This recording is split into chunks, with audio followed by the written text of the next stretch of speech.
Oke, kita sampai di segmen akhir. Saya mau dengar dulu dari Ustazah Hayati ya. Mungkinkah konsep child free dari seseorang atau mungkin yang memang juga ingin punya anak dari seseorang itu bisa berubah seiring dengan ya perjalanan kedewasaan atau mungkin perjalanan hidup atau yang lain-lain?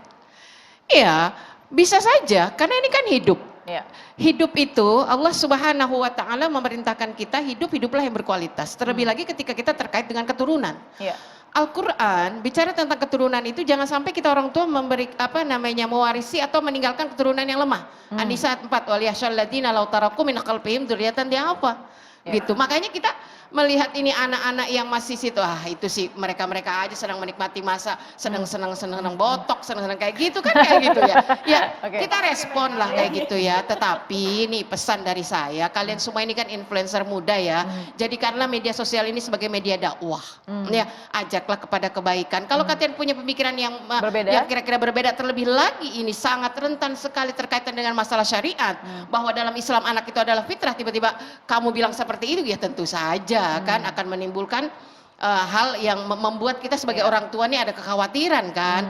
Aduh, jangan-jangan nanti anak saya karena ini kan diwakili oleh generasi muda. Betul. Gitu kan. Tapi mudah-mudahan kita berharap nih ya, kita berharap kita bisa menjadi seseorang yang paham lah dalam bermedia sosial. Makanya di dalam agama juga ada fikih medsos. Ya intinya begitu tadi. Ya kalau mengemukakan pendapat, kalau mencetuskan konten itu harus waspada. Karena ini akan berbahaya. Berbahayanya di mana?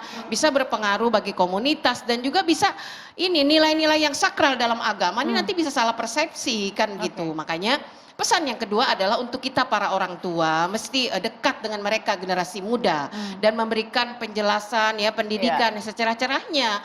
Jika mereka punya pilihan, nah bicaralah dengan mereka apa alasan kuat mereka memilih itu kan gitu. Jika suatu hari nanti mereka berubah pun perlu direspon alasan kan kayak begitu. Jadilah kita orang tua yang bijak, orang tua yang punya wawasan sehingga antara orang tua dan anak itu bisa selaras meskipun zamannya beda ya.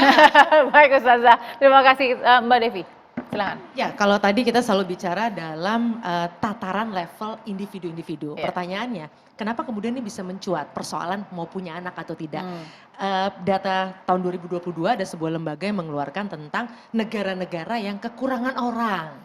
Nah itu juga menjadi satu hal yang menarik. Mungkin kita agak lupa nih, kalau kita tarik ke atas, masalahnya kenapa sih ini menjadi penting diskusi ini? Karena ada negara-negara yang sekarang lagi puyeng, lagi serius kampanye, supaya orang menikah, berkeluarga, punya anak gitu ya. Karena ekonominya jadi nggak gerak karena nggak ada orang yang kerja kan gitu.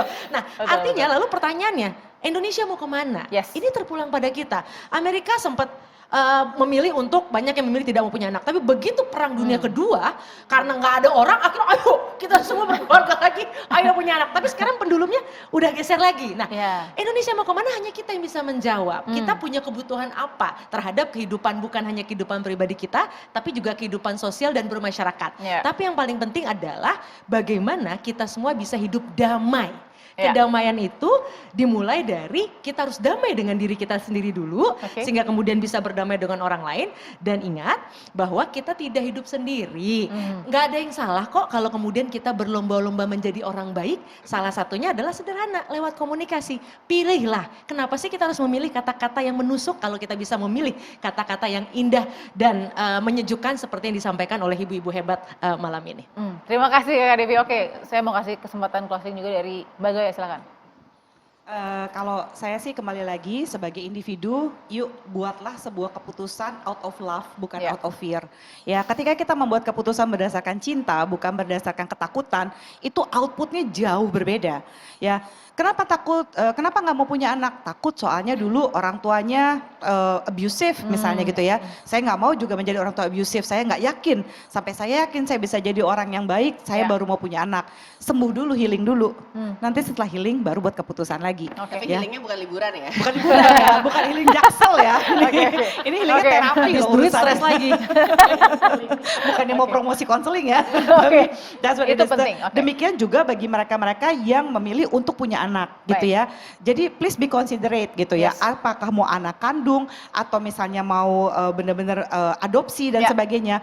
Pertimbangkanlah bahwa apakah Anda sudah siap, anggaplah sudah siap lah secara finansial, tapi emosi gitu kan. Apakah apakah punya waktu secara emosi untuk bisa membangun anak-anak yang berkualitas Baik. seperti kata Ibu tadi. Oke, terima kasih Mbak Zoya. Leoni, silahkan.